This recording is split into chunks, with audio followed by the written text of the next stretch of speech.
It is Thursday afternoon, East Lansing, Michigan. My name is Jim Comparoni, publisher of SpartanMag.com. Come on in, gather around. We can talk Michigan State football, coaching climate, coaching situation, and other things coming to you a little bit later in the week because I've been trying to find out what's going on with Michigan State and some of the back channels and so forth. And we're trying to get this thing out here before we go to Minnesota on Friday. Michigan State big football game at Minnesota for a lot of reasons. Some people have already checked out on the season. Michigan State 5 straight losses, double-digit losses, 3-5. A lot of people not much hope that there's going to be much turned around, but statistically, they can still get to 4-5 today or this weekend. Maybe win a couple more. I don't know, get to 5-6 wins, something like that. And what difference would that make going forward? For a lot of fans, it would not make any difference. For some boosters, it wouldn't make any difference.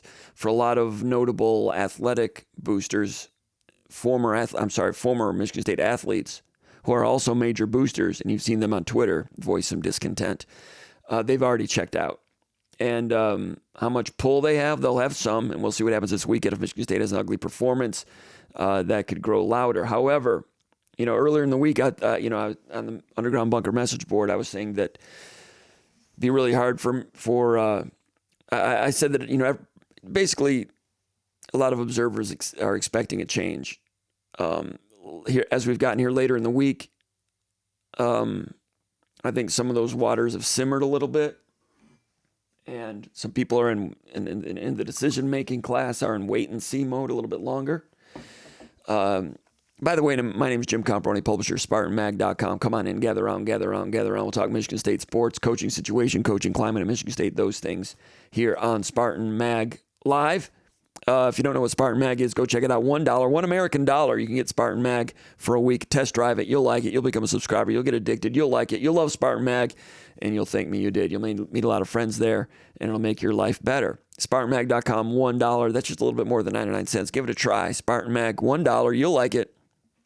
Over at SpartanMag.com, I ask Spartan Maggers, as they're affectionately known, those are the Spartan Mag subscribers, to post questions, and we will answer those questions. Mailbag style here today, right now. 20 questions coming up. I'm going to try to go through them quickly. Sometimes I talk too long, and the program is too long, and so forth, and everybody hates it, and they hate me, but I can't help it. So we'll be getting to some questions. Question number 1 comes from Steve from Okemos. He says, what do you expect is going on? What do you think is going on in the back rooms of Michigan State University athletics? What's going on with the Board of Trustees and the Office of the President? Are boosters typically contacted for their thoughts? How does this process work? That's Steve from Okemos. It's a good question from Steve from Okemos, and we'll get to that in a moment. But first, this little word from Roback. You're aware of Roback. These custom designs, RHOBACK. Check it out. You will like it. Our Roback sponsor here at SpartanMag.com and in the On3 network. There's only one way to describe Roback. That's best fit, best feel. That's actually 2 ways to describe it. I'm going to change that in my script. There are only 2 ways. So that's how we do it here at SpartanMag.com, SpartanMag Live. We're kind of primitive with this stuff, and you can see us work in real time, and that's an edit you just saw happen right before your eyes. How do you like that? There's only 2 ways to describe Roback: best fit, best feel. For those who aren't familiar with Roback, they are completely changing the game with their incredibly comfortable activewear. Roback has released some great new licensed items within the Roback Game Day collection. There are new novel polo designs and a clean hoodie and Q-zip designs. From some of your favorite teams, including Michigan State. It's definitely worth checking out. Nobody else in the market is pairing these level of custom designs with this quality of activewear, not just hoodies and quarter zips. Check out the everyday shorts and Delta Performance pants, super comfortable elastic waistband, and great fabric. Roback, it's the best. RHOBACK. I've got a promotional code for you. MSU20, MSU20, MSU20. That's at roback.com. RHOBACK. RHOBACK, roback.com. Put in that promotional code MSU20 for 20% off for all new customers. That's spelled RHOBACK. That's 20% off all performance polos, shorts, and more with code MSU20. And if you've not signed up for BetMGM yet, use bonus code ON3. It's BetMGM if you're into gaming and gambling. But if you've got a gambling problem, just forward a minute or two. Don't listen to this stuff.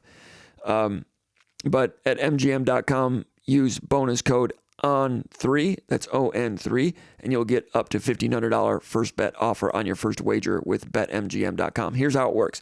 Download the BetMGM app and sign up using bonus code ON3. Deposit at least $10 and place your first wager on any game.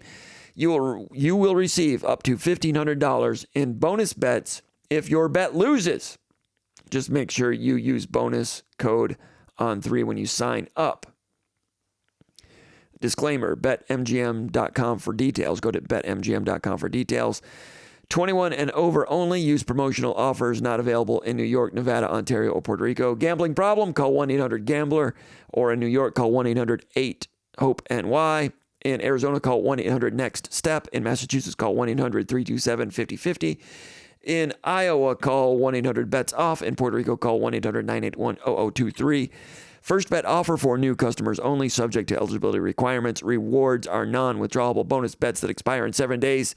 This is in partnership with Casino Crossing Hotel, Kansas Crossing Casino and Hotel. Don't forget, if you've not signed up for BetMGM yet, use bonus code ON3 and get your $1,500 first bet offer today. Let's go back to that question. Steve from Okemos.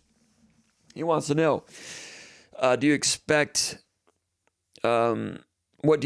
is going on in the back rooms of Michigan State's athletic department? He asks, what's going on with the Board of Trustees and the Office of the President? Are boosters typically contacted for their thoughts? How does this process work? Are boosters contacted for their thoughts?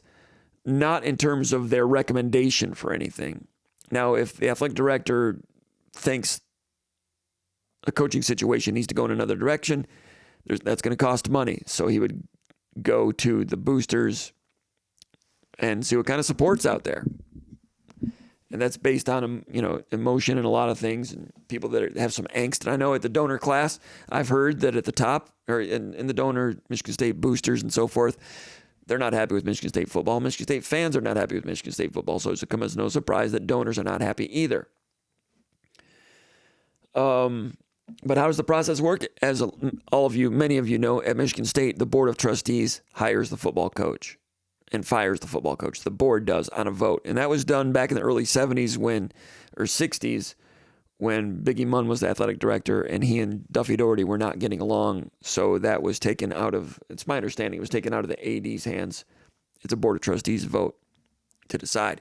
And the board typically acts on the recommendation of the athletic director and the president. If they're on the same page, they go to the board, and there's usually a rubber stamp vote. Usually, now back in the colorful days of George Perlis, John DiBiagio, and Joel Ferguson, it wasn't always that simple. In 1993, that was after DiBiagio left, and he put Mary Dean Baker. He hired Mary Dean Baker as athletic director and left the next day to become president at Tufts, knowing that Mary Dean Baker would give Perlis a hard time because Perlis and DiBiagio had split, and things were, it was a soap opera. So in 1993, Mary Dean Baker, athletic director, moved to recommend that Perlis be fired, especially if they lost the Liberty Bowl to Louisville that year in December of 93. Michigan State did lose. Mary Dean Baker did not get her wish at that time. He was not fired. It went to a Board of Trustees vote, back channel vote, not an official vote, because you just kind of ask the board, where do you stand on this before we make it an actual vote? And the votes, I don't know what the votes were, but there were enough votes still in favor of Perlis because Joel Ferguson was still in Perlis's corner, and Joel Ferguson had his constituents and his political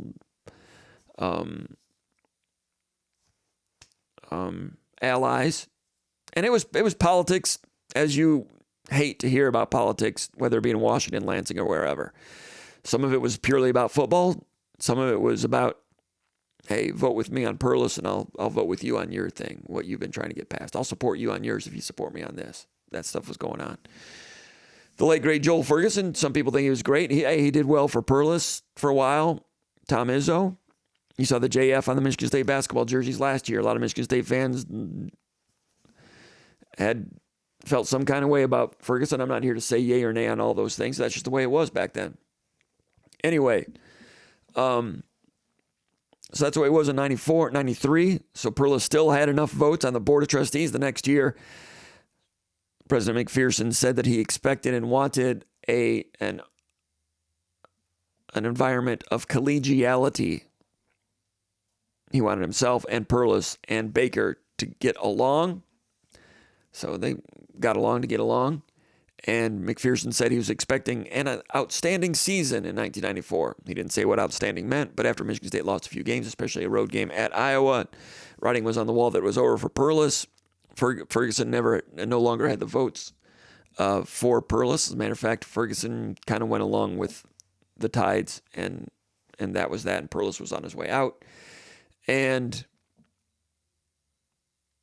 Perlis coached the rest of the season. Was carried off the field last game. I think they beat Purdue in the last game. Anyway, that's how things work at Michigan State. It's a vote. So the political climate on the board right now, things are pretty quiet there. Everybody is pretty much in line. I think Guskowitz is a pretty good lion tamer, as Louanna Simon was, as was not the case in the days preceding Guskowitz's hiring. Or is he elected president? Appointed president? So I think the board is listening, and I think they would act on whatever recommendation came down the pike. I don't think there's going to be a lot of political squabbling one way or another if something happens. The bigger question is whether there's money to make it happen. So you're asking, are boosters typically contacted for their thoughts? Not that I'm aware of. We're still waiting to see how J-Bat operates and so forth. He's big on fundraising. That's supposed to be his strength. There's a new hire coming in from Purdue that's going to help with fundraising, is my understanding. And Michigan State needs help in fundraising for a lot of ways. That football building, it looks nice on the outside, but internally, there's a lot of things that need to be plugged in, and a lot of things need to be added in there, and they need to add something else onto that football building that was part of the original plan, but didn't get built. It's my understanding because funding ran out. Football cafeteria, training table needs to happen in there, people. Michigan State's behind times with that. I mean, back in the 90s when they ate at Case Hall, in the 80s when they ate at the International Center, training tables there, they were better than they are right now in that facet of it.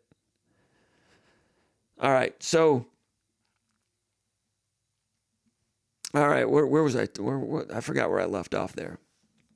So, yeah, the boosters, you'll ask boosters, like as things continue to simmer up and it comes to a boil, it's not the level of emotion right now that it was, for instance, at LSU last week when LSU was leading Texas A&M at halftime, and then by the fourth quarter, the enraged LSU boosters were passing a hat to raise money to pay the $53 million buyout for Brian Kelly, and he was fired a few hours later.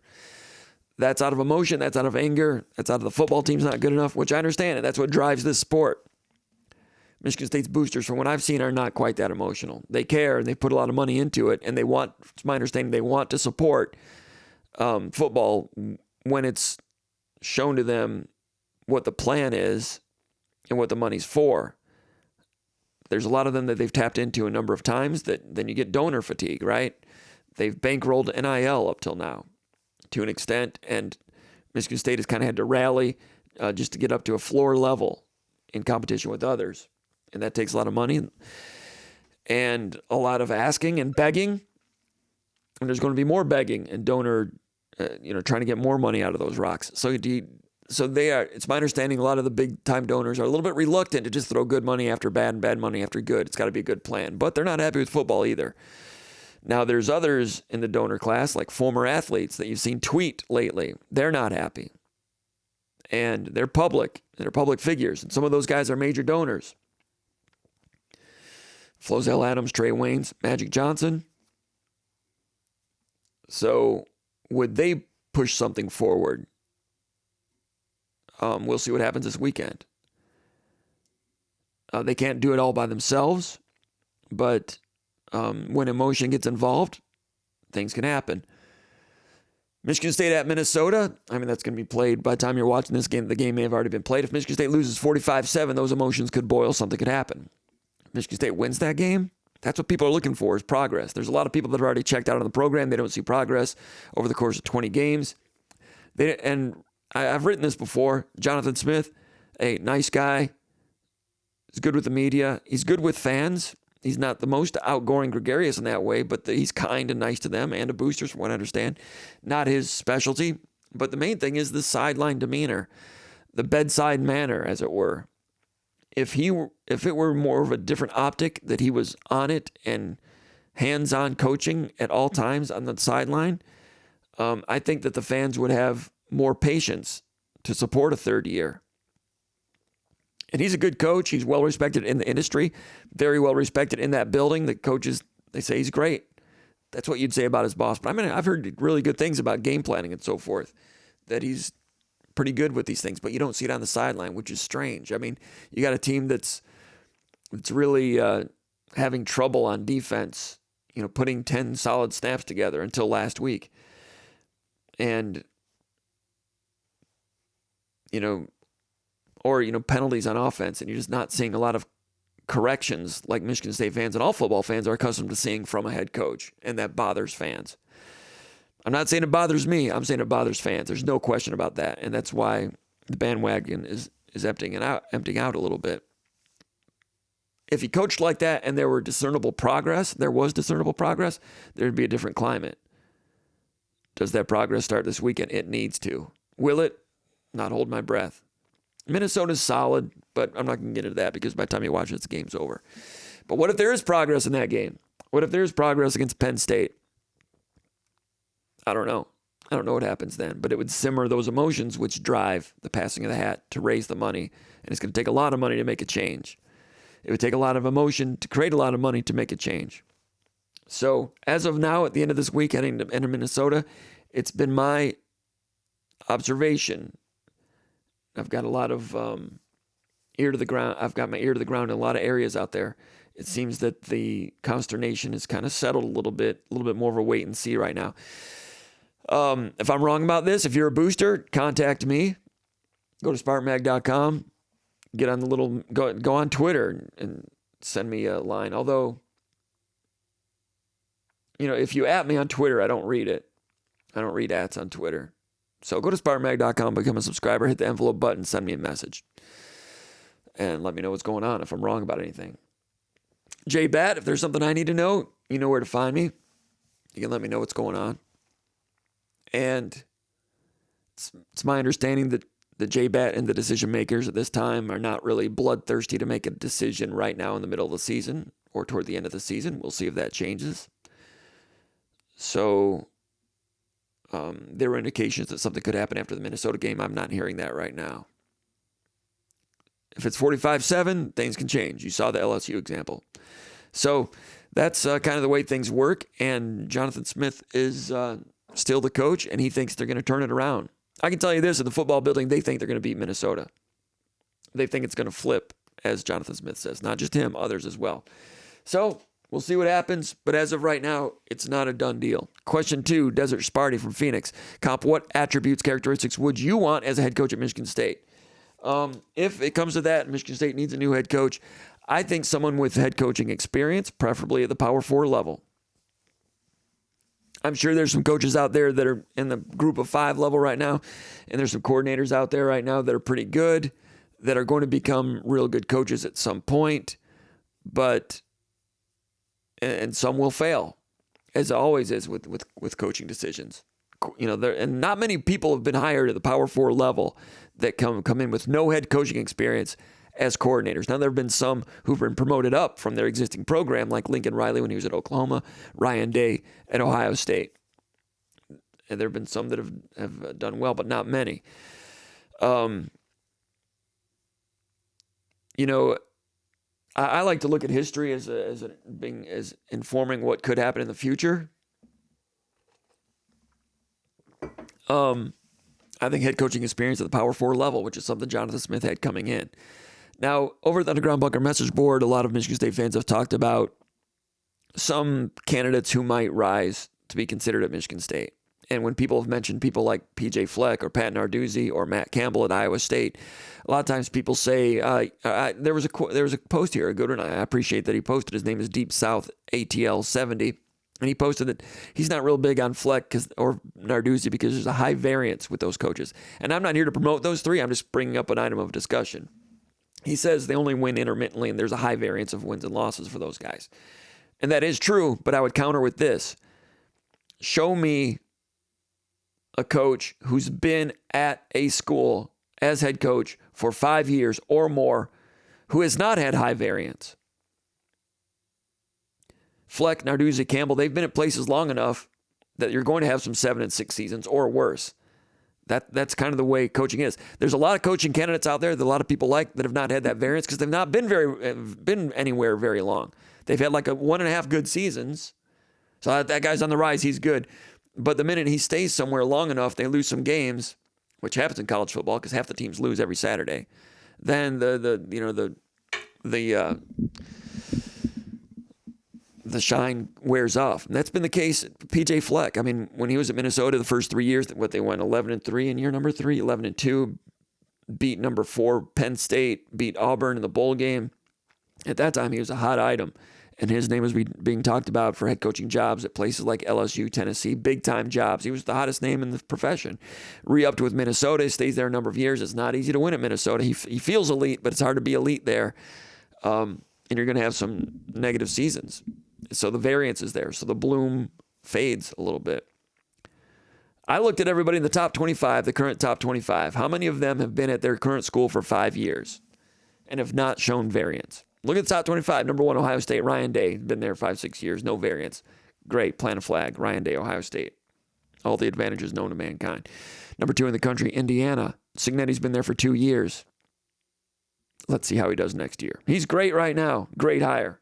They were very fortunate with that, partly because they didn't have great candidates to choose from. Indiana's been, said this before, Indiana was terrible for 100 years. If they made a bad hire, what's another 3 bad years? They threw a Hail Mary with Cignetti, interviewed well. Google him, he wins. Indiana could make that gamble. It's paid off really nicely. They really got it rolling right now. Let's see how they do next year. Probably pretty good. He's a well-coached team. He's got good coordinators. If the coordinators don't move on, good coach, runs a good operation, no question about it. He's got a good mind for football, gets things done. Those are the hallmarks of a good coach. But you can have those hallmarks and still have a 6-6 season somewhere. Number 3, A&M. Elko, been there for 2 years. I'm looking for people that have been in place for 5 years without variance. Number 4, Kalen DeBoer. Okay, he was 9-4 last year. At Alabama, they would consider that low variance. He was on the chopping block 5 weeks ago. He's number 4 in the country right now. He hasn't had no variance, whether he was at, the small colleges, I forget, North Dakota, where was he? Sioux Falls, Augustana, I don't know, but he was great. He was like 69-3. Then he goes to Fresno State. Was to Indiana for a coordinator, or not Indiana, but actually was with Womack and those guys with Allen, right? Then Fresno State, then Washington, now Alabama. And there's been no dips there. He's had a great record. But the 9-4, and after they lost to Florida State beginning of the year, there was deep consternation in Alabama. But now he's back up to number 4, so it's okay for a while till he loses again. Number 5 in the country, Kirby Smart, plant a flag. Takes over Georgia. Greatest resources in college football outside of Ohio State. Hard to, not applicable to Michigan State situation. Number 6 in the country, Dan Lanning at Oregon. Has not been there for 5 years. Number 7, Mississippi, Ole Miss. He's had ups and downs at USC, Tennessee, Florida, International. He coached for 1 season at Tennessee. He was 7-6. He left, went to USC, went 8-5, 10-2, 7-6. Then he started off 3-2 in 2013, and USC fired Lane Kiffin. That's variance. Went to Florida Atlantic. Sorry, not Florida International. Florida Atlantic. Went 11-3, then 5-7. Lane Kiffin, 5-7, 2 year at Florida, in year 2 at Florida Atlantic. Then 10-3. Mississippi hired him. And there were a lot of Mississippi fans that were not thrilled with the hire based on what he did at USC and Tennessee. And his ups and downs at Florida Atlantic, turns out it was a really good hire. Started out 5-5 at Mississippi. I don't know why it's 5-5. Did he That's what the record book said. I'm not sure if a couple games didn't count or something. Then 10-3, then 8-5, then 11-2, 10-3, now 7-1. He's got it rolling. But there was variance. Not to the level of Fleck, Narduzzi, and Campbell, but Michigan State's not Michigan State's not going to go out there and get. They're not at the top of the food chain and trying to attract coaches if there's an opening. Team number 8, ranked at number 8, Georgia Tech. Brent Key, hired by Jay Batt. He's in his 4th year, has not been there for 5 years. Went 4-4 as interim. J-Bat hired him. 4-4, saw progress. Turns out to be a great hire. Year 2, people weren't sure, 7-6. Year 3, people weren't sure, 7-6. I didn't watch Georgia Tech closely, but I suspect those 7-6 seasons showed a lot of good, solid, fundamentally sound, buttoned-up football, or buttoned-down football, whatever you want to call it. And then this year, 7-1. Now, when they went 7-6 last year, that included a victory over Florida State overseas, which shocked a lot of people, but then they didn't really follow up on it. Anyway, Georgia Tech, 4-4, 7-6, 7-6, 8-0. Not been there for 5 years. Variance, when they go back down, if he stays there long enough, it's going to go back downhill is what I'm saying, as it's done at Pittsburgh, Iowa State, and Minnesota. Number 9 team in the country, Clark Lee, Vanderbilt. He's in his 5th year. 2-10, 5-7, 2-10. That's variance. Year 3, 2-10 at Vanderbilt. Do you think they're getting a little restless? Probably, but it's Vanderbilt. They expect to lose. They didn't. They stayed the course. The next year, 7-6, beat Alabama, plant a flag. Now they're 7-1. Loosened up their academics. Went hard in the portal. Jerry Kill, Diego Pavia. Got an extra year because of junior college waiver. Won a little bit in the courtroom, win it on the field. Number 10 team in the country, Mario Cristobal, Miami. It's 4th year at Miami, not 5. But there's been some variance. There was variance early in his career. When he began his first time as a coach at Florida International, Cristobal was 20 games under 500. Mario Cristobal, 27-47 in 6 years. He was 3-9 in his last 7 at Florida Atlantic, Florida International. Paired up with Saban, rehabbed his coaching, was hired at Oregon, 9-4, 12-2, 4-3 during COVID, then 10-3. Takes the job at Miami. Goes 5-7, then 7-6. Remember that crazy bad call that when they handed it off and fumbled it? And I think it was Georgia Tech that beat them. 7-6. People were like, Cristobal's not it. He was doing worse than his predecessor, Manny Diaz. Then last year, 10-3. This year, 6-1. We'll see how they do this week. They play SMU this week. Good luck. If they lose, people are going to get a little consternation again. Point is, Cristobal had variance. Number 11 team in the country, Brigham Young, Kalani Sitake. He's not been in a Power 5 for 5 years. They've been in the Big 12, I think, for 4 years. They went 5-7, 11-2, 8-0. He's done a good job there, and he's in his 10th year. Prior to that, he was defensive coordinator at Oregon State for Gary Anderson. Prior to that, he was defensive coordinator for Kyle Whittingham at Utah. So he's a coordinator hired at Utah or at Brigham Young, and he's had variance. He was 4-9 in 2017. He was 7-6, 7-6, 8-5 in 2022. So doing a great job right now. 11-2 last year, 8-0 this year. So he's 19-2 in his last 2 seasons. But the season before that, he was 5-7. That's variance. Albeit that was in his first year in the Big 12, understandably. But he hasn't been in a Power 4 school for 5 years. Has not. Notre Dame, Marcus Freeman, 4th year, not been in a Power school for 5 years. Promoted from defensive coordinator, promoted from within. He's 5-2. Looked great last year. If you're in South Bend when they lost a couple of games, they overreacted negatively about those 2 losses. And they still have some difficult games coming up, if I'm not mistaken. I know they play Pittsburgh. Might not be all that difficult. I was impressed that they beat USC. USC kind of beat themselves a little bit in that game, though. But, hey, so Freeman, everybody wants to hire Freeman. Like Penn State, Florida. Every opening, it's like, call Freeman, make him say no.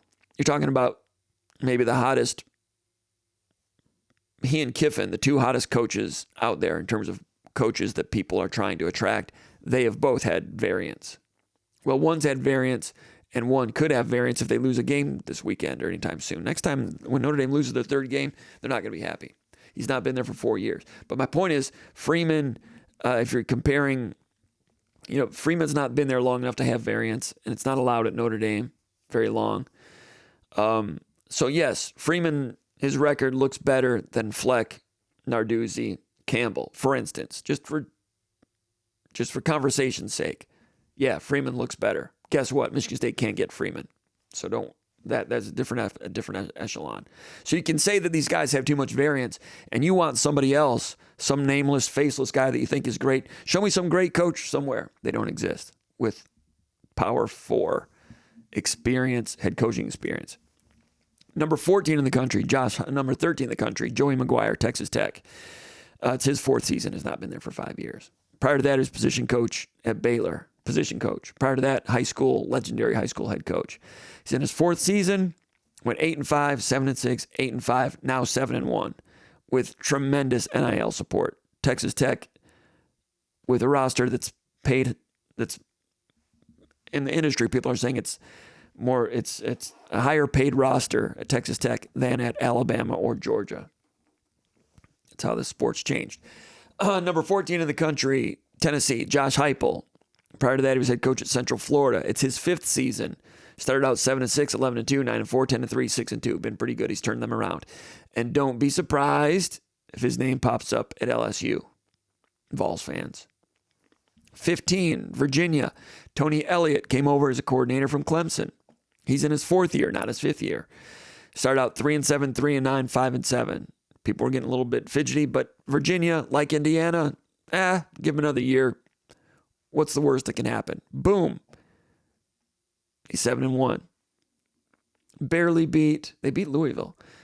They barely beat somebody. Was it Pittsburgh? Anyway, he's in his 4th year, not his 5th year. If he stays more than 5 years, he'll have variance. Promise you. Number 16 in the country, Louisville, Jeff Brom, the crown prince of variance, is in his 3rd year at Louisville, doing a really good job.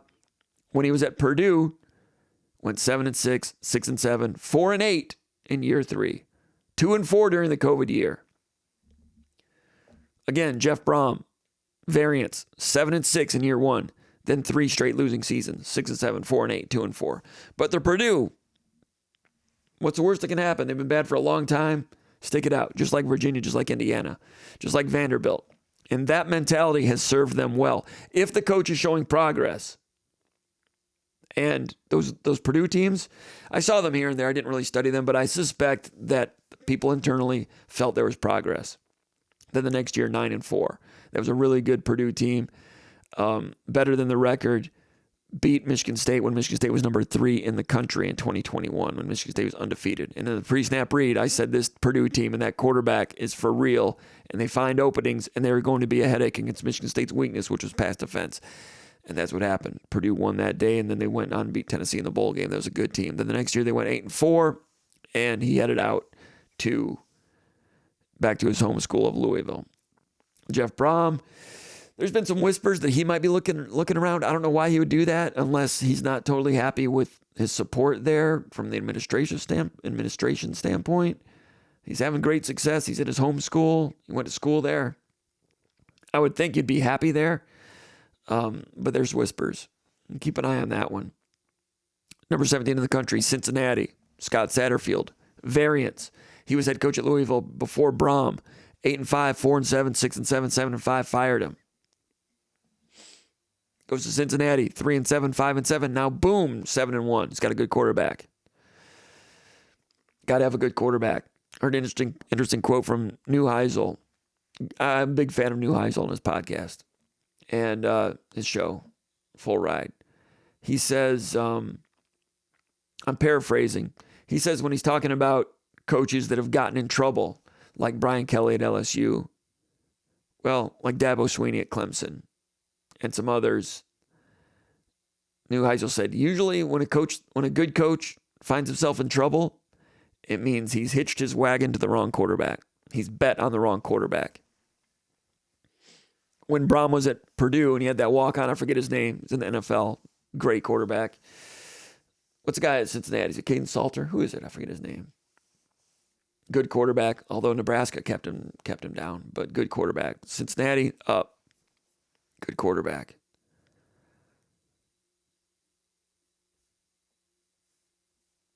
And if the quarterback fizzles a little bit, was Michigan State expecting a little more from Childs? Could he have gotten better pass protection? Could the receivers have been better? Could the running game have been better? All those things. All of it needed to be better. If the quarterback's different, does it look different? I don't know. Maybe we'll find out soon. But Childs giving his all's got a lot of heart, no question about that. But Cincinnati, good quarterback. Oklahoma, brought him a tier quarterback. Brent Venables has not been there long enough for this little study I'm doing right now. 5 years at a Power 4 program. 6-7, 10-3, 6-7. Now he's 6-2. And he's still not out of the woods. He came into the year on the hot seat Got off to a good start. Beat Michigan. I'm not sure how great that win is. Lost to Texas. We'll see what happens going forward. Number 19, Missouri, Eli Drinkwitz. 13 days ago, he was top 10. Everybody thought he was great, and he still is great. Sixth year at a program. So here's a guy who's been in a program for more than 5 years. He applies to our study. How's Drinkwitz done? 5-5. Oh, that's why it was 5-5, because it was the COVID year. All right. 5-5, 6-7, 6-7. 3 straight non-winning seasons. Did Missouri panic? I know they gave Georgia a run in one of those games once. But again, I suspect they saw enough progress that they stuck with him wisely. The next year, 11-2 in year number 4. Now then 10-3 in year 5. Now he's 6-2, knocking on the door for the playoff. So they were wise enough not to fire him after 5-5, 6-7, 6-7. Jonathan Smith in year 2 can't afford to go 3-9. 4-8 won't look nice. 5-7. That means a couple of wins now. That might quell that there might be signs of progress in there. So looking at history to inform the current state and the future, these are just things to keep in mind. Again, I was not there to really watch Virginia to see if there's progress, to really watch Vanderbilt to see if there's progress before it turned, to really watch Purdue to see if there's progress before it turned, to really watch Missouri to see if there was real discernible progress before it turned. I suspect there was. Here at Michigan State, there's not been progress. I'm not going to argue that. Number 20 in the country, Texas Longhorns. Remember a couple years ago when people were like, man, Texas, they're paying every offensive lineman $50,000. Forget it. We can't compete with that. Well, people have found a way to compete with that. Now they're playing Vanderbilt this weekend.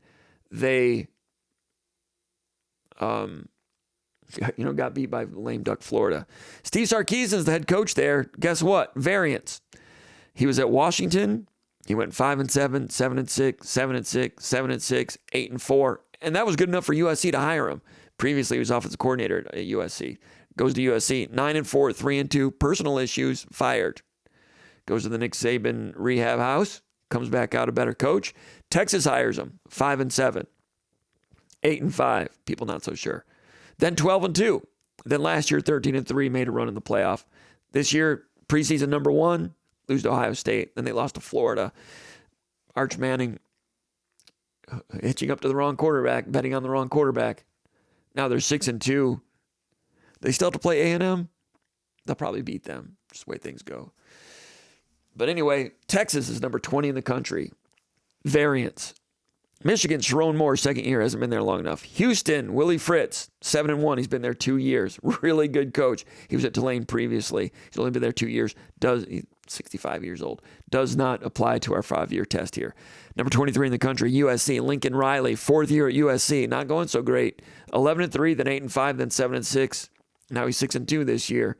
And he was on a little bit of a perceived hot seat coming into the year. Looked pretty good earlier in the year. Might be better on defense. Offense has really found a groove there at USC. By the time this happens, I think they're on the road at Nebraska. I think that they outscore Nebraska by a couple touchdowns. Anyway, could be wrong about that. 4th year, doesn't apply to the 5-year variance thing. At Oklahoma, no question, no variance there. They were good every single year, including, pretty good, not championship great. Defense was always shaky. He was hired from within when Stoops retired. So that's a coordinator hired from within. Number 24 in the country, Utah, Kyle Whittingham, 21st year. He's been in Power 4 for about 10 years or so, 12 years. Last year, Utah went 5-7. This year, 6-2. When they first joined the Pac-12, Utah, there were some questions. We knew some people in the athletic department at Utah at the time, and there were some questions from the Utah coaching staff about, shoot, man, we're going from the Mountain West to the Pac-12. I'm not sure how this is going to go. We might have been better off staying in the Mountain West, because when they're in the Mountain West, they went 12-0 that one year, went to the Sugar Bowl and beat Alabama, went 13-0. However, could never really get into the FBS back then, or whatever it was called, the playoff, whether it be a top 2 or a top 4 out of the Mountain West. So they joined the Pac-12, and there were some concerns from the coaches. Heard that from good sources, the Utah football coaches, about going to the Pac-12. This might not be good for us. The first year, they went 8-5, then 5-7, then 5-7. Wasn't looking very good. Variance, then 9-4, then 10-3. Now, his first 4 years overall, when they were in the Mountain West, 7-5, 8-4, 9-4, then 13-0 in year number 4, beat Alabama in the Sugar Bowl in 2008.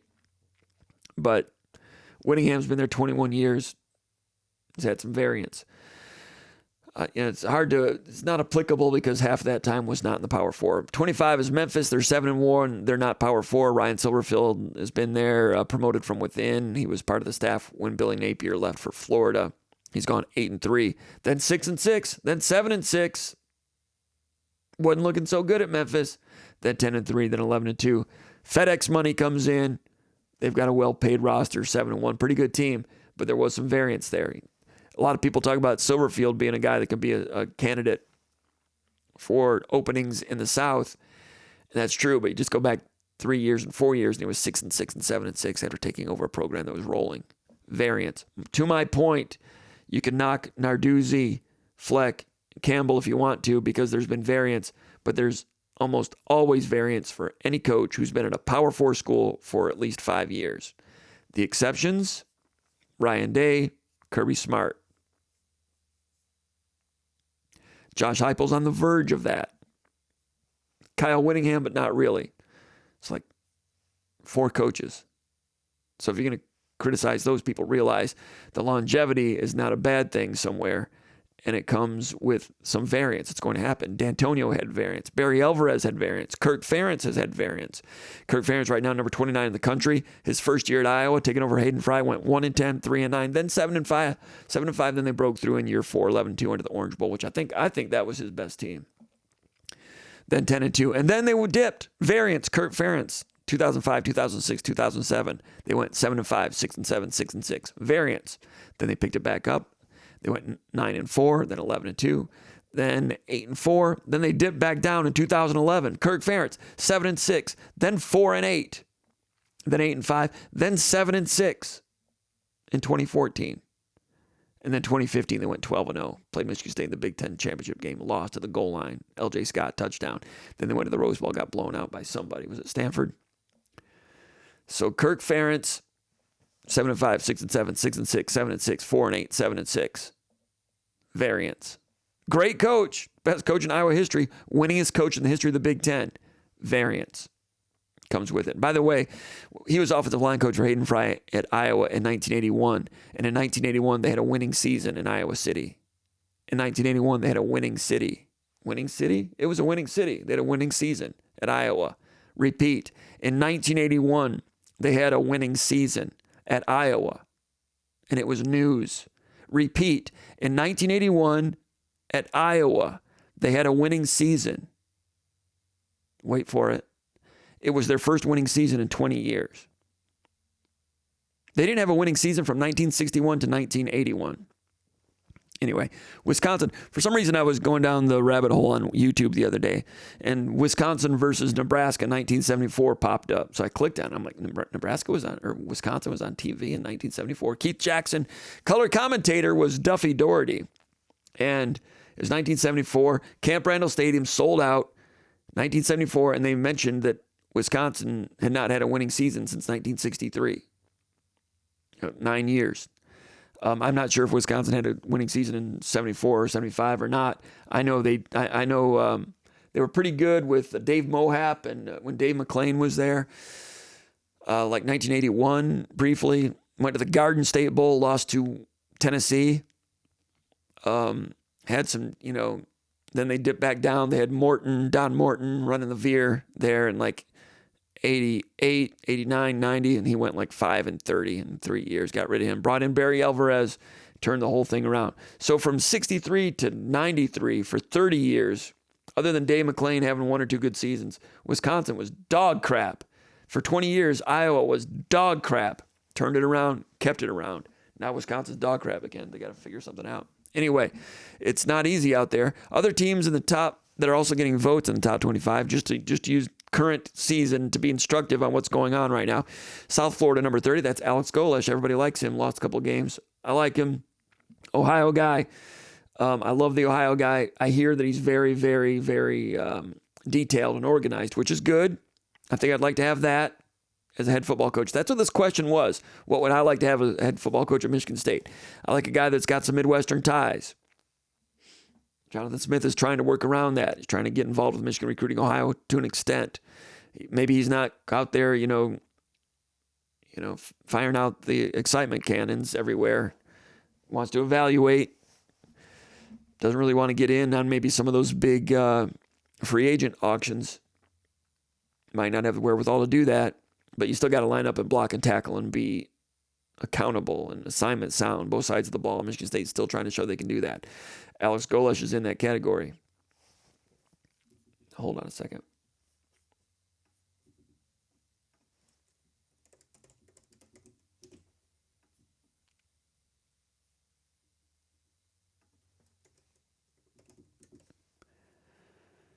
All right. Here's a name to keep an eye on that if something happened that I'd like to see get interviewed. Number 31 in the country, San Diego State, Sean Lewis. Remember him? Was at Kent State. His last 3 years at Kent State, he was 22 and 21. He went 22 and 21 in his last 3 years at Kent State. I was talking to somebody last night. I was like, 22 and 21 at Kent State. That's like the best coaching job since Herb Brooks. Deion Sanders hired him away to be offensive coordinator. Remember when Colorado was kind of turning heads and rolling? They had good talent on offense and doing some exciting things on offense. And then he left there after a year, became head coach at San Diego State. I think they're 7-1 right now. I went back and watched. Kent State played Georgia, regular season game, like 2021 when they had Bowers. Like peak Georgia. Georgia was number 1 in the country. And Kent State was in that game, like down 10, like early in the fourth quarter. And I skimmed through some highlights in that game. They did some interesting things on offense. It's not quite the D'Antonio Trestle ball, Perlis, Saban stuff. It's a little bit wackadoodle, but it's kind of like Indiana a little bit. Sean Lewis, San Diego State. Coached at Kent State. So he has ties in Ohio. I'm watching, what's the guy's name? CJ West, defensive tackle. I saw him make a play against Georgia. He beat their offensive lineman, gets a sack. I'm like, CJ West, how do I know that name? I Googled it.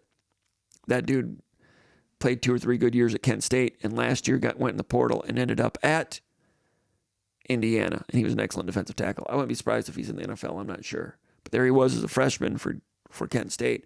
And I think, where was he from?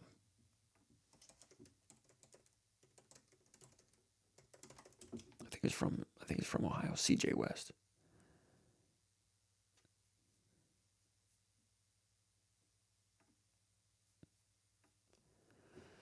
He was from LaGrange, Illinois, CJ West, Nazareth Academy, Kent State, then Indiana. Yeah, 4th round pick, NFL player, not surprised, 49ers.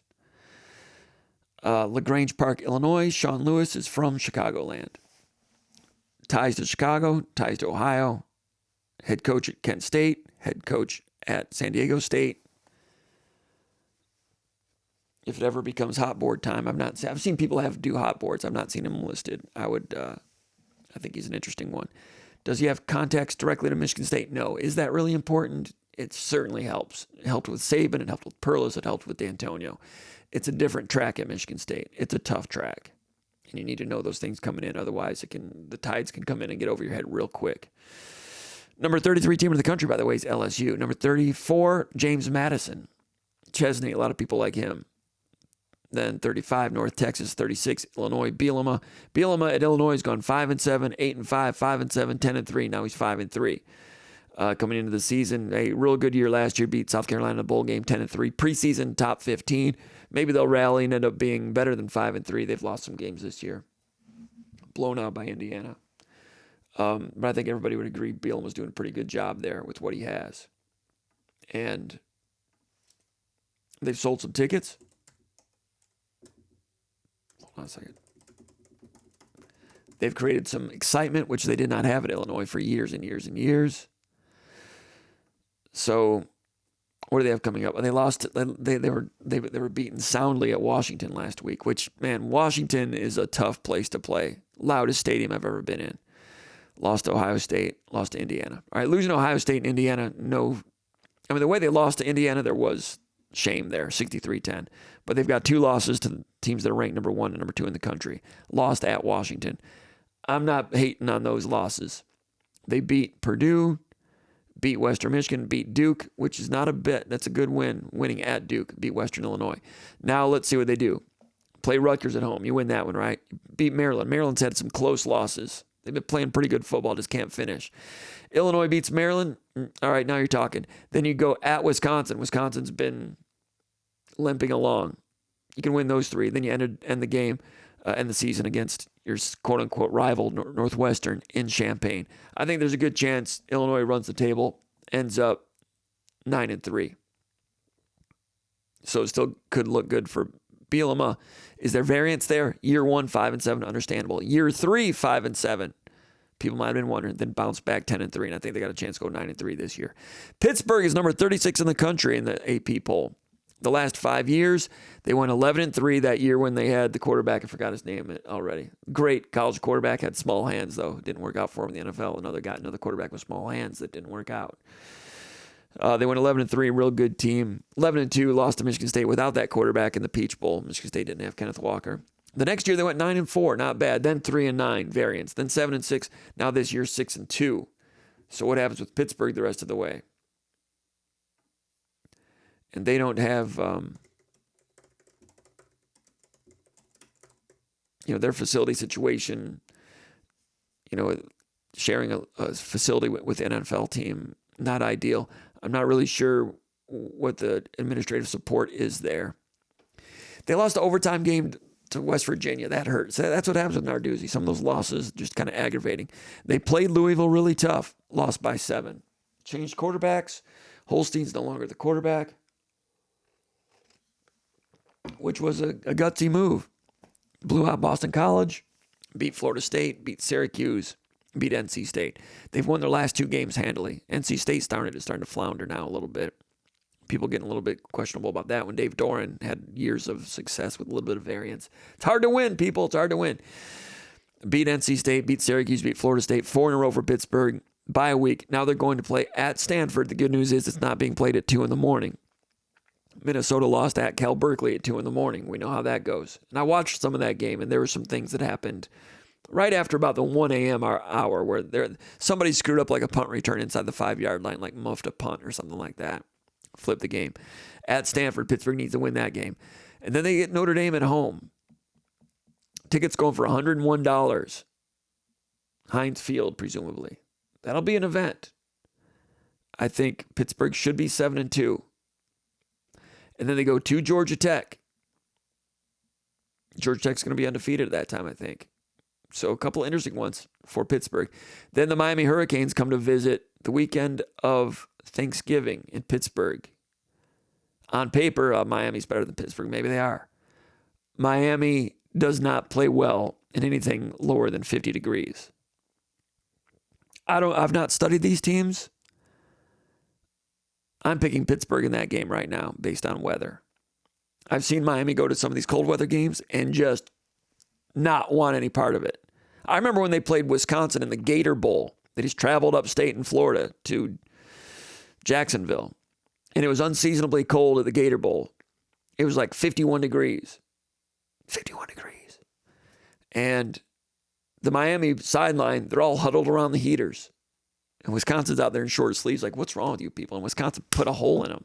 I remember Miami playing, I think, Notre Dame in the Sun Bowl one year. And it snowed because it was cold in El Paso. It snows at the Sun Bowl sometimes. And Notre Dame beat them like 56-0.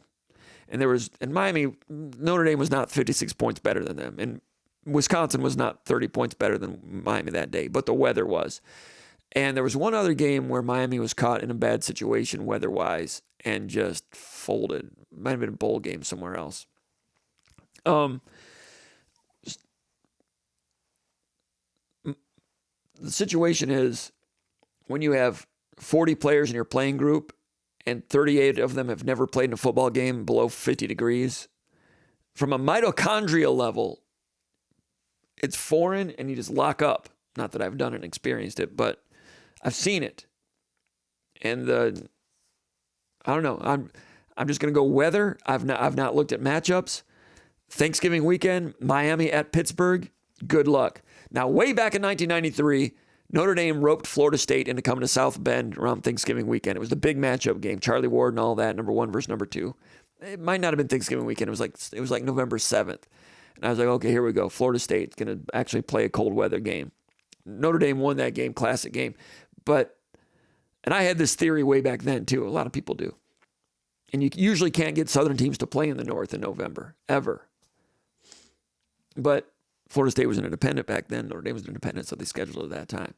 But it turned out that day it was unseasonably warm in South Bend that day. It was like 59 degrees, 60 degrees, 65 degrees even, like on November 7th. Notre Dame won the game, classic game. Then they lost to Boston College the next week, and Florida State wins the vote at the end of the year, and Lou Holtz had a fit. But I was curious to see what Charlie Ward and the Florida State fast break offense was going to look like if it had been typical November, blue-gray, autumn afternoon, South Bend weather that day. I suspect Notre Dame would have won by more. Cold weather can affect 2 or 3 players here and there, but when it affects your whole team, it's going to be a psychological construct for Cristobal as he tries to get that one straightened out for that one. Miami's better than... Hey, Miami was top 5 in the country a couple weeks ago, and Pittsburgh was nothing, right? Let's wait and see how that one turns out. All right, so I put a lot of time into those questions, and I think I pretty much hit on everything you guys probably are thinking about. Do I go ahead and answer these other questions? I spent an hour on 3 questions. At this rate, this podcast will go on for another 6 hours.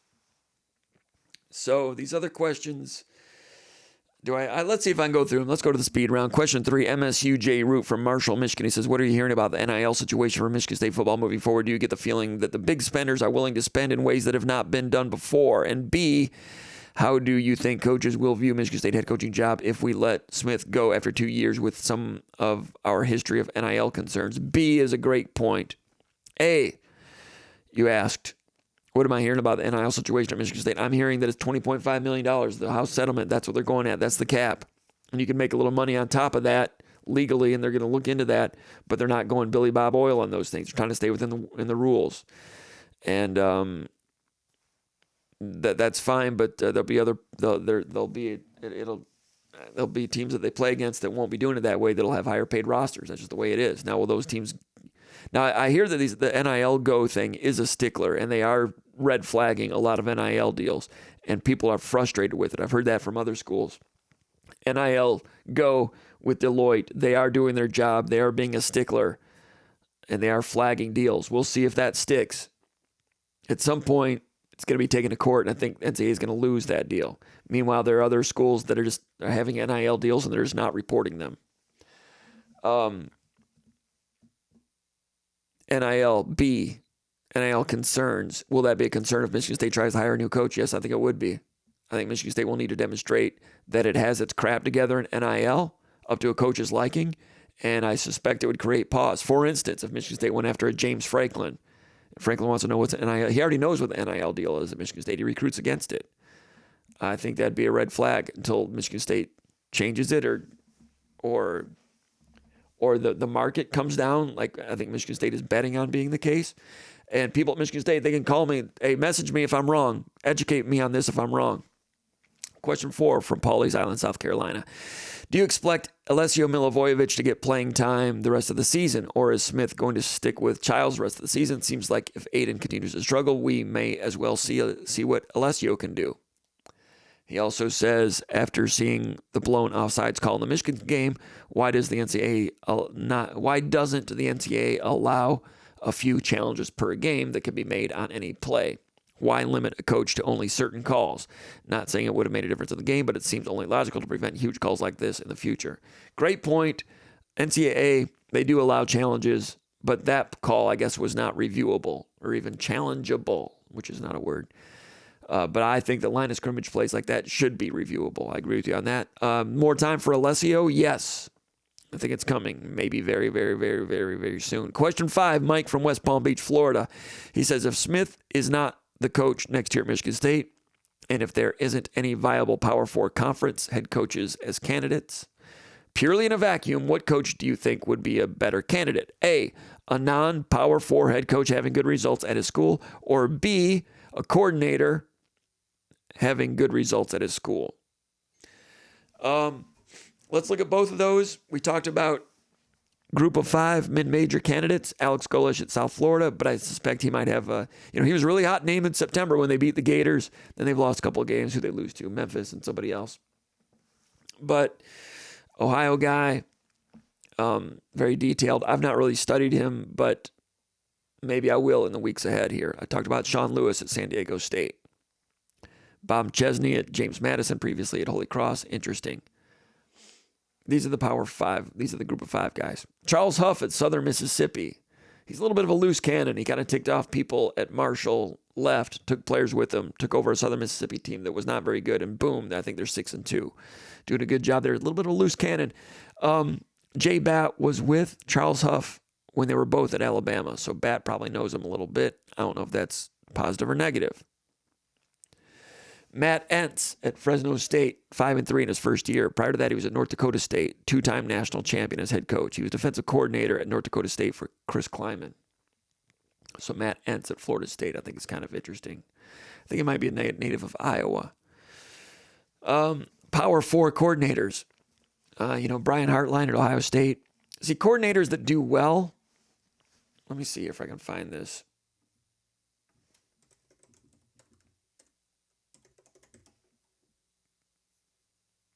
People that have been coordinators that had no head coaching experience in the last 25 years. I did a search on this. And you've got 1, 2, 3, 4, 5, 6, 7, 8. Only 8 coaches at the Power 4, Power 5 level were hired with no head coaching experience that were previously coordinators. And some have done great. And this does not count being promoted from within. So it does not count Lincoln Riley being promoted from within at Oklahoma. Does not count Ryan Day being promoted from within at Ohio State. Does not count Marcus Freeman being promoted from within at Notre Dame. I'm looking for people that were coordinators that went to a new program and rebuilt it. So this is apples to apples, or somewhat, Michigan State. What do we have here? 6 coaches? 1, Steve Sarkisian, when he was hired at Washington in 2009. Previously, he was head coach at USC. And we talked about him earlier, did not have a lot of success at Washington, but then he went 8-4 and he got hired at USC. Will Muschamp at Florida. He was defensive coordinator at Texas for Mac Brown. Prior to that, he was coordinator for Saban, I think for the Dolphins and LSU. Coordinator, no head coaching experience, went to Florida, disaster. Then he was hired again at South Carolina, disaster. Coordinator. Defensive coordinator, Kirby Smart, defensive coordinator at Alabama. Really ballyhooed as the next really good one. Georgia fired Mark Richt. Kind of like Penn State just fired James Franklin, hired Kirby Smart. He's been widely successful. Prior to that, Georgia had hired a coordinator. Mark Richt was coordinator for Bobby Bowden at Florida State. So twice in a row, Georgia has hired coordinators.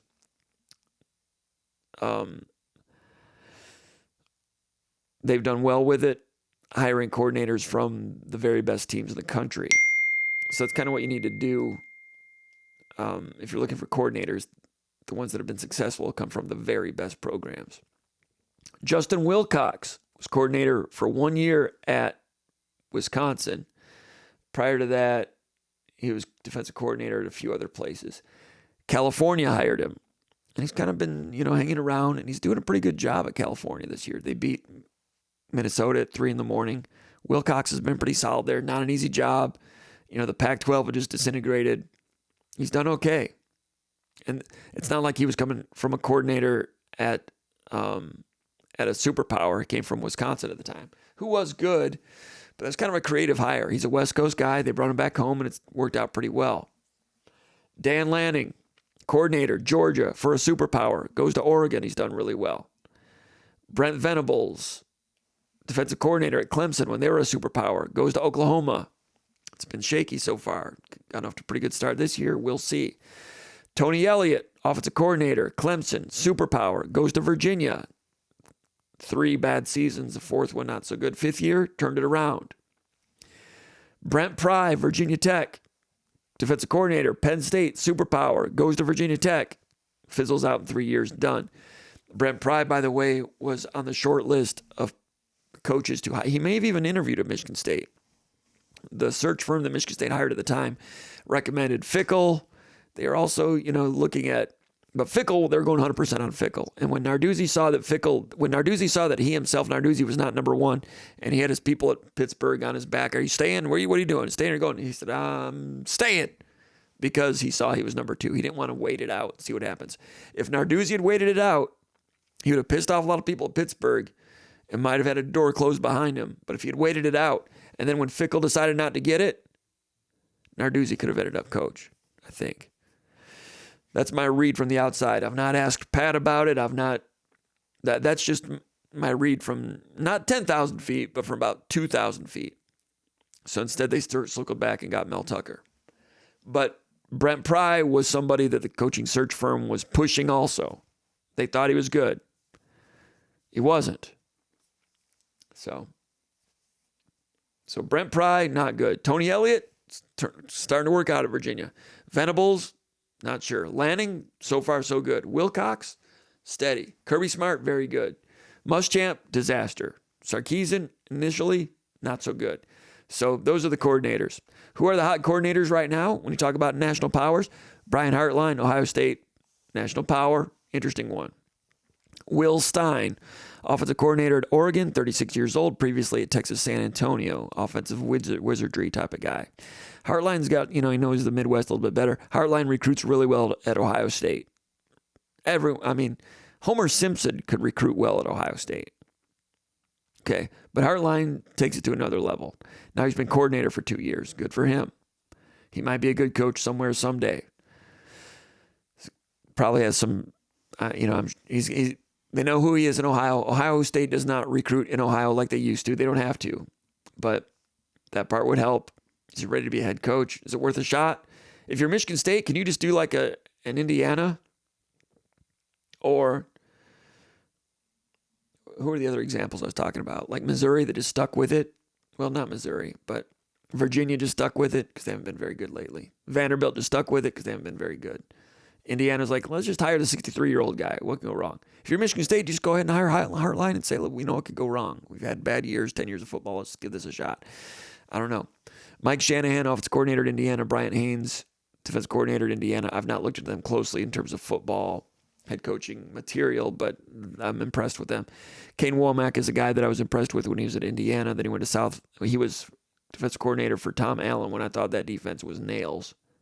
Impressed me there. Went to South Alabama as head coach. Went 5-7, then 10-3. And I thought that coming into 2023, he's a guy I had on the hot board a little bit at the bottom of the list. Someone from Michigan State to keep an eye on in 2023. But in 2023, he went 7-6. Not so great in year 3. And then he was hired by Kalen DeBoer to be defensive coordinator at Alabama. But I think he'll be head coach again someday. Had that 10-3 season in year 2 at South Alabama. An interesting one. Ben Arbuckle, offensive coordinator at Oklahoma, 30 years old. He's been at Washington State, Western Kentucky. He was the offensive coordinator at Western Kentucky when Baylor Zappi came in and threw the ball over the place at Spartan Stadium against Michigan State in 2022, I think it was. And maybe the best guy on the list, Ryan Grubb, offensive coordinator at Alabama, 49 years old, was DeBoer's offensive coordinator at Washington with the Seahawks. I can't remember where he's from originally, but he recruited a little bit at Indiana.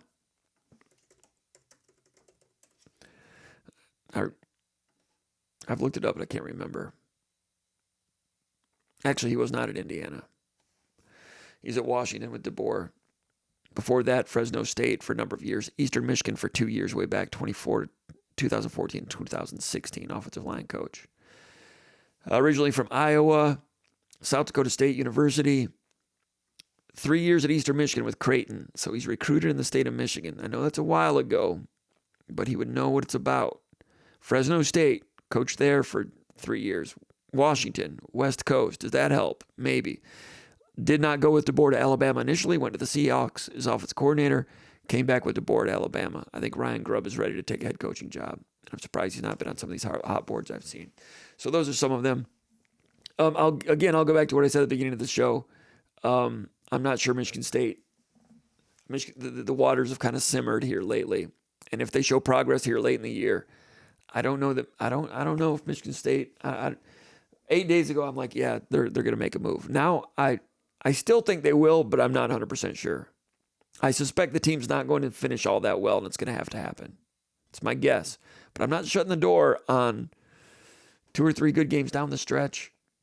I'm not shutting the door on that. I'm not saying it's a completely done deal. And I know Jonathan Smith and those guys are working at it, and they're going to give it a shot. And Smith is just coaching. He's unaffected. You see him on the sideline. He's unaffected by this, too. He's just checking in, going to work, expecting the thing to flip. So we'll see. All right, so question 6, Josh in Plymouth, Michigan. Hey, Jim, how's the NIL looking to shape out under a first full season of J-Bat? Or is what Justin Spiro said about donors not wanting to help with Smith until Smith is gone, is that true? I don't doubt that Spiro's heard that from some boosters. NIL, I explained what it was a few minutes ago. Question 7, Sparty on 94 from Clarkston. Hey, Jim, with nothing left to lose this season, it would be interesting to see what happens with a more competent passing game. Alessio Milivojevic appears to have the ability to go through faster read progressions, make decisive decisions, and throws a nice ball with a quick release. I agree with all that. He says, what are the chances we will see Alessio moving forward? I can't bear to watch AC any longer. One thing, in all due respect to Childs, he's putting his heart on the line. He's trying it, trying to do what he can. He's giving full effort. But Alessio, what are the chances to see more of him real soon? Like I said a few minutes ago, really good. Keep posted on that one. Question 8, Jim. I might have something different by Sunday, but going into this weekend, well, by the time you watch this, the game might be over. Question 8, Jim, with the announced scale back on plans for the Spartan Gateway District, do you think the reason for this change was because of the imminent firing of Jonathan Smith and having to pay his $30 million buyout? That's Tyler from Okemos. No, it's my understanding that the Spartan Gateway District is not being utilized by athletic funds or paid for by athletic funds. Is it paid for by donors? I'm going to have to get some clarity on that. But no. So the Gateway District is no longer, it's my understanding, no longer going to include an arena. I think they're just looking at retail and hotel. I've heard possibly on Munn Field, which breaks my heart a little bit because I like that green grass on Munn Field. I don't like it. Do we really need a hotel there? On the other hand, if you're from out of state and you want to come back to campus, it's one thing to stay on Grand River, but staying in a hotel right there on Munn, right on campus, would be a pretty cool place for a hotel.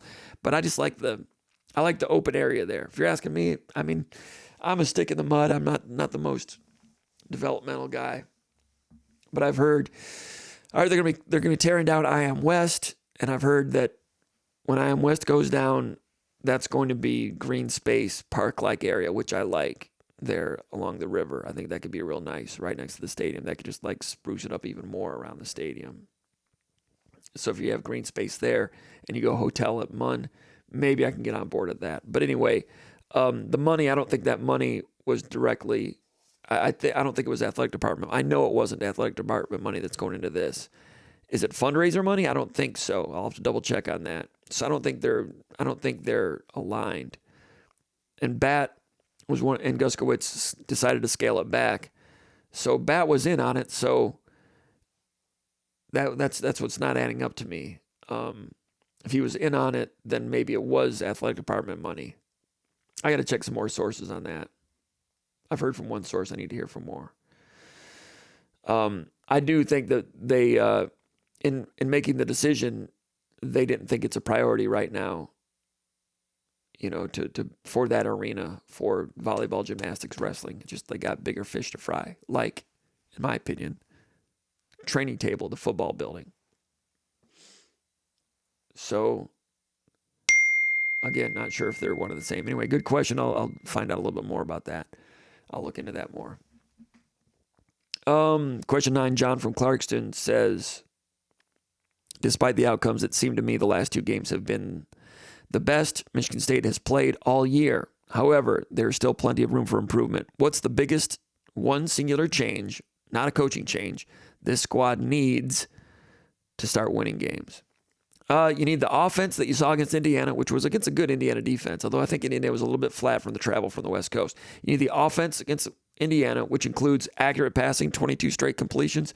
That was not only good passing, quality passing, but I thought Michigan State game plan-wise had some really nice operational things at play there. You know, moving the pocket, throwback screens, ball control passing is really nice. Needed that against Michigan, didn't see it. I know Michigan's got a good defense, but Indiana's got a good defense. Didn't see it against Michigan. If they'd have done that against Michigan and succeeded and executed, then the defense for Michigan State would have been better, and Michigan State might have won that game. So the offense against Indiana and portions of the defense that you saw against Nebraska and against Michigan. Michigan, I know they gave up yards, but they were assignment sound. Communication was better. Rossi being on the sideline, they were fired up a little bit more. So if the offense can possess the ball and execute and have a good game plan like they did against Indiana, and the defense can actually adhere to their assignments and communication like they did against Michigan, put those together, they can beat Wisconsin, or they can beat Minnesota. They can beat Maryland. Might even beat Penn State. I don't know what Penn State's going to look like. Penn State's got Ohio State and then Oregon. Lame duck. Have talent, but do they still care? Then they come limping into Michigan State. Can Michigan State win that game? I'm not closing the door on that. I don't know. Question 10, Roxy from Grand Haven. We love Roxy. She says, Jim, if Smith is let go before the season ends, who do you think would take over as interim coach? And would you expect immediate changes to the offense, like Childs versus Alessio? Or will it stay status quo?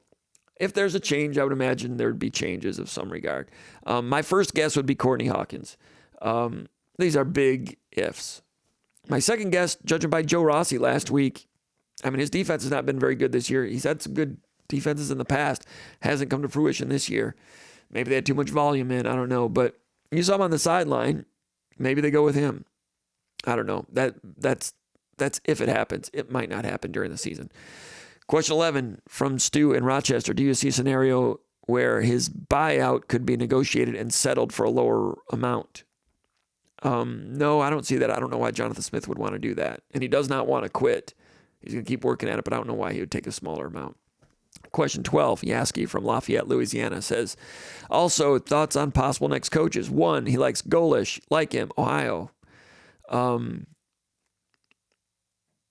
Actually, he says, he gives me these 3 possibilities. Alex Golish, James Franklin, Max Bulla. This is from Yaski in Lafayette. Golish, I like him at first glance. I like the Ohio stuff. I've not watched a full game of him or press conference and so forth. I would do that later on if the time comes. Franklin, he would be a traffic stopper. That'd be huge news if he came to Michigan State, and he would keep the current players and build off it, and he could recruit in Detroit and all those things. I think he's a good coach. I think he'd be a good choice if it comes to that, if there's an opening. Neuheisel made the point that Virginia Tech might not have to pay Franklin a lot if they hire him because of the way his contract is set up with Penn State. The Penn State, he gets the money from Penn State no matter what it is, and the current team only has to could pay $2 million. Penn State's got to pick up the rest of it basically the way his contract is run. So Michigan State could possibly get Franklin and not have to pay him a lot if what Neuheisel is true. That being said, just from the outside looking in, I think Franklin would need and want Michigan State to have a stronger NIL situation. There's word that Virginia Tech's pouring a lot of money into a new stadium. Are they building a new stadium or just refurbishing it? I'm not sure which, but apparently Virginia Tech is sick of losing, and they've generated some money to get things straight. And looks like the Franklin and Virginia Tech thing could be happening. But I think Franklin would be worth a shot at Michigan State if you can bring that guy in. I don't hate that. I know Trey Waynes has said he'd like to see that happen. But again, I mean, he's recruited against Michigan State. He knows what Michigan State's shortcomings are right now, and it's going to take some work to get some of those things plugged back in. Question 13, Jim in Grand Rapids says, I'm very excited with the current commitments Izzo has secured in Julius Avent and Carlos Medlock, particularly Medlock, down to his willingness to come in as a point guard, bide his time. And he's very talented, and his importance it's quite rare anymore at the MSU level.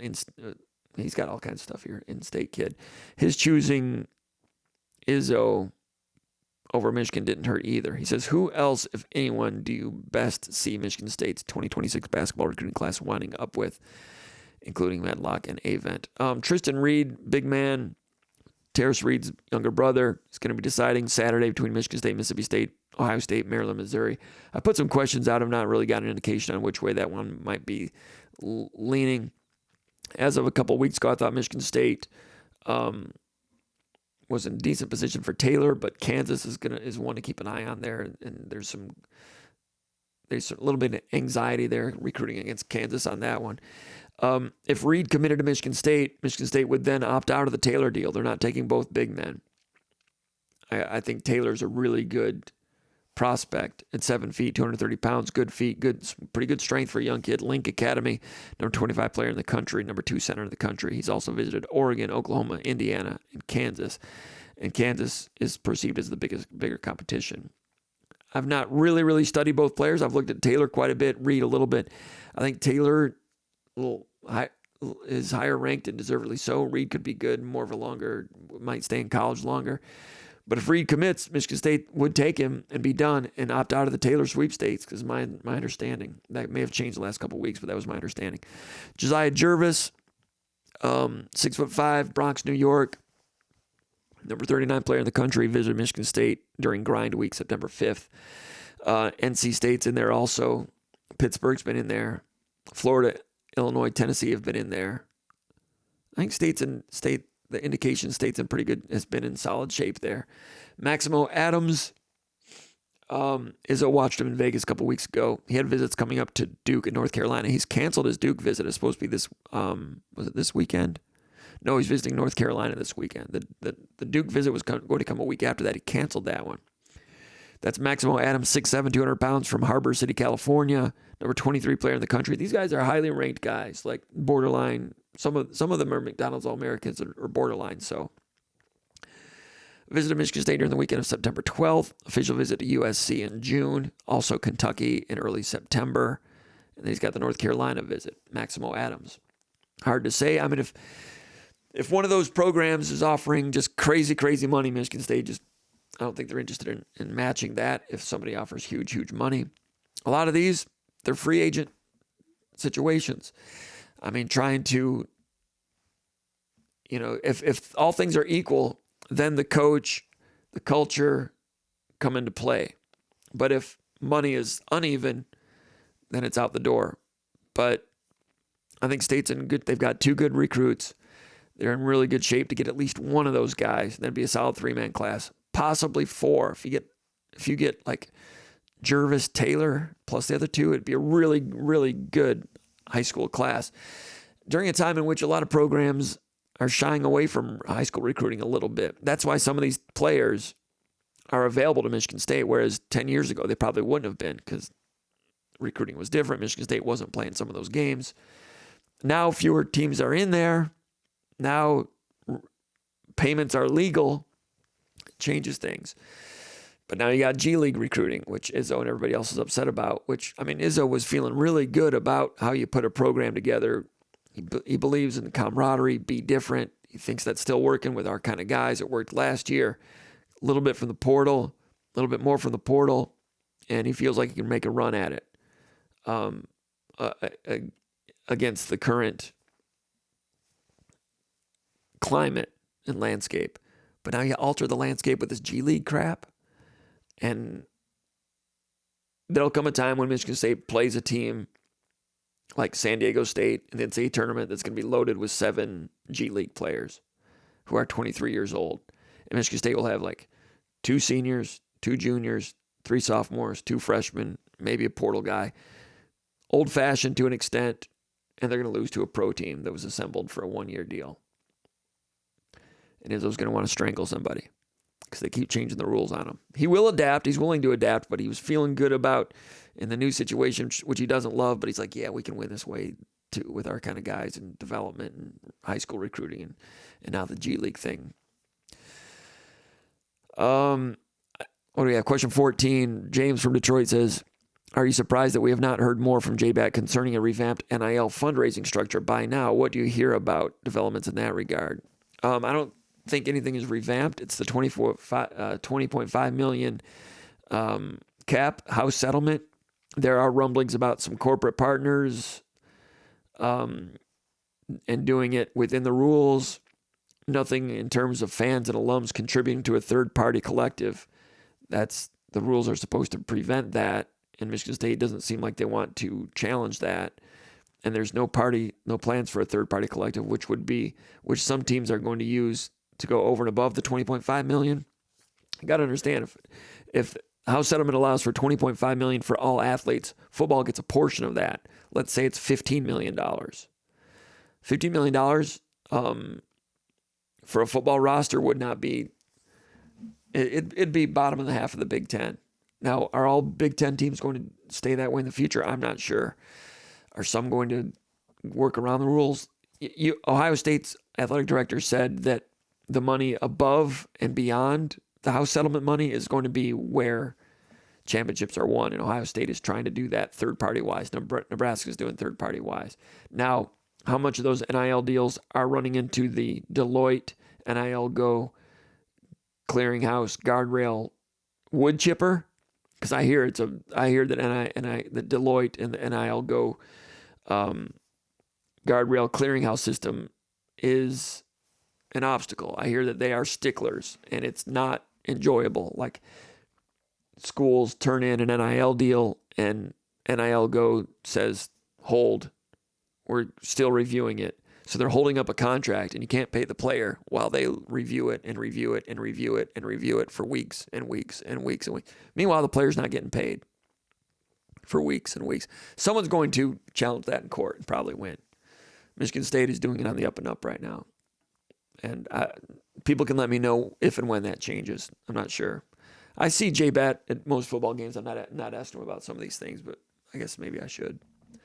And if he or his people are watching this, flag me down, let me know. Tell me what's going on, the latest on these things. Question 15, Comp. This is a disturbing one right here. Chris from South Lyon asks, Comp, choose one player on offense and defense who's improved the most during this difficult season, and what can the defense do to improve in the offseason? Actually, I dove into this question a little bit, and that's where it got a little bit sticky. Most improved, we answered that a couple weeks ago. I'm not going to get into that. I mean, who do we have? I can't remember.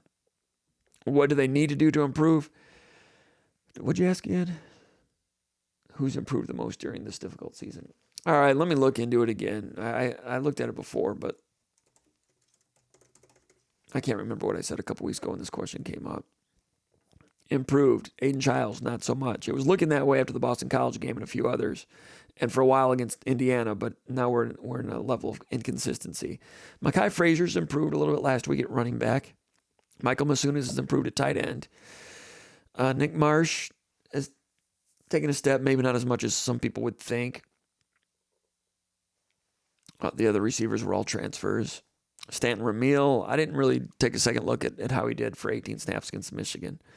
Brocious, a little bit. Gulbin was new. Carter was new. Connor Moore was new. Defense, edge, Isaac Smith was new. Cam Willington new. Santiago was new. Dunnigan improved a little bit. Jalen Thompson a little bit. Not enough, a little bit. Nose tackle, Ben Roberts improved. Alex Van Sumeren improved. Defensive tackles have improved. Jordan Hall improved. Wayne Matthews, not enough. Good kid, love him, but not quite. Ade Willie was showing improvement, then gets banged up 4 games. Is he opting out now because of red shirt? I would do that if I were him. So I'm not casting judgment on him, but he had improved. The corners were new. Malcolm Bell, Josh Eaton, Chance Rucker, didn't see much of him. Aiden West, true freshman. Safeties, Malik Spencer didn't improve. Nakai Martinez was hurt. Amorian Smith is what he is. The other guys were transfers. So the defensive tackles improved. I mean, Christian Phillips a little bit at guard. Stark improvement a little bit. So that's that. Still have a few games to go. Might see something from Alessio Milivojevic. Might see some other things. Remains to be seen. The other thing was,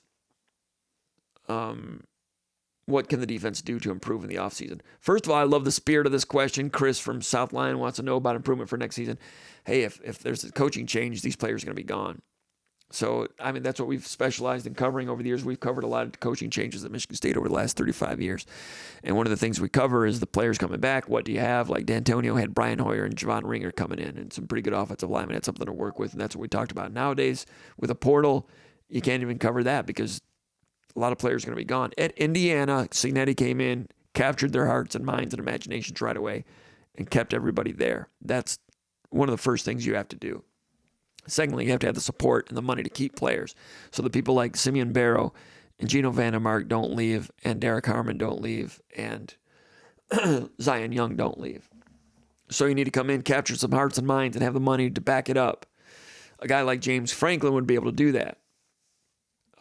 and some others possibly. But is the structure there to do it? Still looking into that.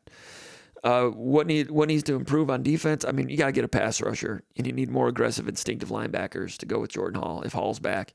And you're losing both safeties. You're losing Martinez and Spencer. Justin Denson right now he's kind of like working on some things. He's not with the team. He's on the team, but for some reason he's not. He's no longer in pads. That was a guy that I thought was in position to be the first safety off the bench.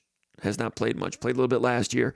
Jonathan Smith was asked about him earlier this week, and he said he's working on some things or something like that. Basically, it sounds like he's kind of, I don't want to use the word suspension, but he's kind of like on hold right now. So does he come back? Players like that don't seem to come back. In the portal, they brought in some seniors that are going to be moving on. Dontavius Nash will be gone. Devin Cromwell will be gone, I think. Tracy Revels came in from Bowling Green. I watched him last year. He's all right. You know, Joe Rossi was kind of excited about him. We haven't seen him on the field for whatever reason. But other than that, at the safety position, State's going to have to go right back into the portal. So, again, that was when I started to field this question, I mentioned that this one's kind of rough. All right, we got to wrap this up. 16, Chasen Deer in Holland, Michigan says, Jim, please explain how and why the powers that be donors complain about the football program, but have issues with the donation plate, proverbial chicken egg situation. How can you expect success without the tools to succeed? Basketball seems to be on stable ground from a support fundraising standpoint. Football, not so much. Why the difference? It takes more money in football because there's more players. One, donors want to help, but they are not, I wouldn't say they're like insane emotional supporters. They need to know what they're supporting. It has to be tangible and practical. They aren't going to throw good money after bad money after good money. And anyone, if I'm wrong about that, message me. All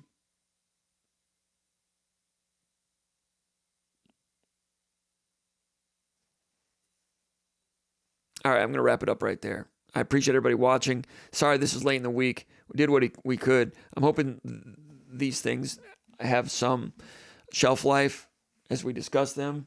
And again, Michigan State people, sources, donors, administrators.